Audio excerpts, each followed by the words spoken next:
Hey everyone, this is DaGadgetGuru. This is going to be a guide to being a better Yu-Gi-Oh player. I don't know, maybe two? I think two? Yeah, two? Yeah, maybe? I don't know. Two, I think.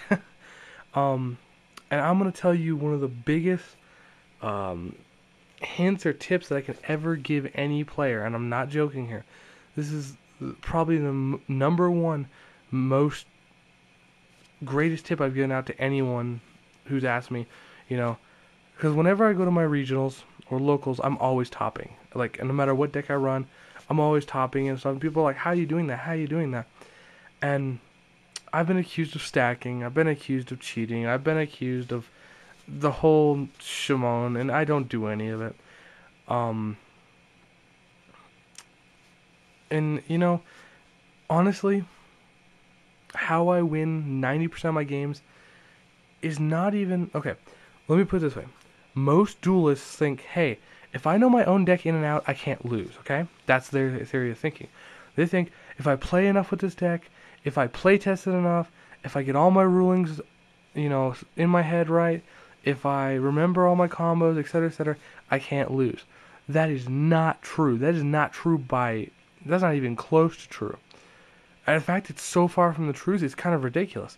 Yes, knowing your deck and not misplaying can win you games, but that's not what wins me 90% of my games. 90% of my games are won by, I guess you can call it telegraphing, I guess. Knowing how your opponent's deck works. That knowledge single-handedly can win you a game so fast it is not even a joke. Just because you know how your deck runs, if you don't know how the opponent's deck runs, you're behind a step. I mean, if you're playing gadgets, let's use that as an example. If you're a gadget or Blackwing player, almost every person you verse is going to know how your deck works, because they've probably played it sometime in the past. Blackwings were very popular for a while. No, I say Lightsworn and Blackwing because those are the most popular. I mean, gadgets, this format is very popular, but that's not the point. When you're versing a Synchro Cat deck, you get a certain amount of experience from versing it. Well, this play is good to do here, it isn't good to play this early game, etc., etc.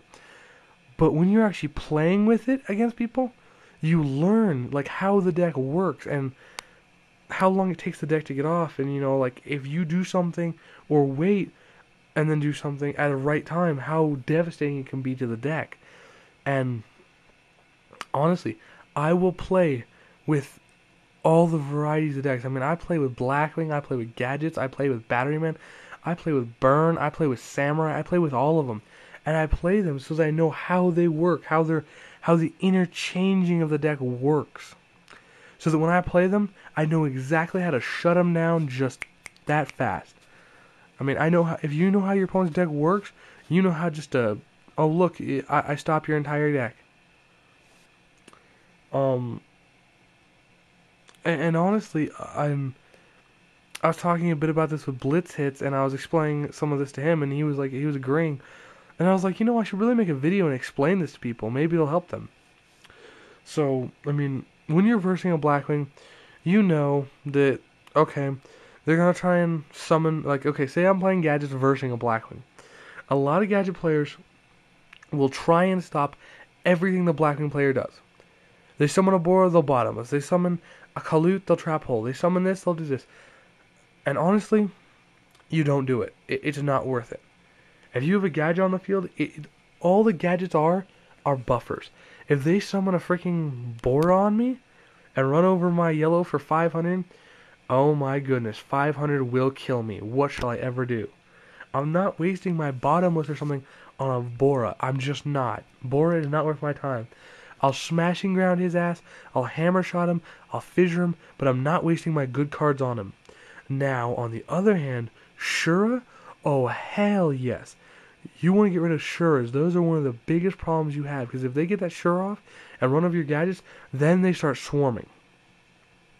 So really, I mean, if they have a Solidarity and summon a Kalut, I'm not bottomless thing. Screw that. They can run over my gadget, I'll take 8, or 9, or 10 or whatever, I'll take the damage. And then on my turn, I'll go, okay, you know what? Smashing ground. You die. Summon a gadget, attack you directly. As long as you're out damaging them with gadgets, you're fine. You're not in any problem. Um, I mean, it's just you'd be surprised how easy it is to win against another deck if you know how the deck works. For instance, Batterymen.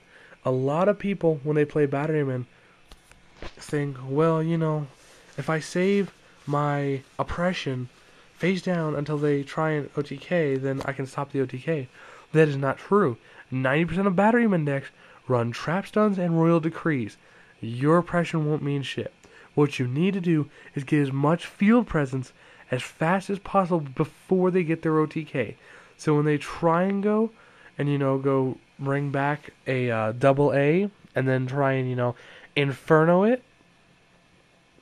If you have something like Fossil Dino on the field, and you go, oh, I'm sorry, you cannot special summon, so that just doesn't work. I'm sorry. Please come again. So it's just, or like you say, you're versing them, and they have a decree or something. I mean, keep that Book of Moon. Wait and just keep that Book of Moon. And then, when they go summon him, special summon him, Infernal Reckless, you go, okay, Book of Moon. And they go, what?